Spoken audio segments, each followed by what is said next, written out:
বৈষম্যকর জনতা পার্বত্য মন্ত্রণালয় কর্তৃক সাম্প্রদায়িক বৈষম্যমূলক বরাদ্দ দেওয়া আগামী রাঙামাটিতে আজকের এই প্রতিবাদ সমাবেশ এবং কালো পতাকা প্রদর্শনী অনুষ্ঠানে স্তরের তাছাড়া আমাদের সাংবাদিক ভাই বোনেরা এবং আইন শৃঙ্খলা রক্ষাকারী বাহিনী রৌদ্রোজ্জ্বল এবং প্রশ্ন দিয়ে আমাদের পাশে এসে উপস্থিত হওয়ার জন্য এখন সুযোগ এসেছে, ছাত্র জনতা এক হয়েছে, বৈষম্যের বিরুদ্ধে লড়তেছে।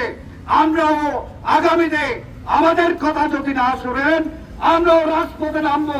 আপনি আমার ভাই বোনদের রক্তের বিনিময়ে চেয়ারে বসেছেন। এই চেয়ারে বসে আপনি যদি কোনো বৈষম্য করার চেষ্টা করেন, আমরা ছাত্র জনতা আপনার চেয়ার জায়গা মতো রাখবো না। এই বৈষম্যমূলক বন্টন এবং আর্থিক বরাদ্দ অনবিলম্বে স্থগিত করতে হবে। বৈষম্য যেখানে আছে সেখানে বৈষম্য বিরোধী আন্দোলন শুরু হয়েছে। আজকের পার্বত্য চট্টগ্রামে বৈষম্যের ধারা প্রতিটা ক্ষেত্রে বৈষম্য জর্জরিত, সেই বৈষম্য যেমন চলছে পাশাপাশি নতুন নতুন বৈষম্য সৃষ্টি করতেছে। উপস্থিত রয়েছেন যাদের পক্ষ থেকে তাদের প্রতি হওয়া অন্যায় অবিচার বলতে হবে।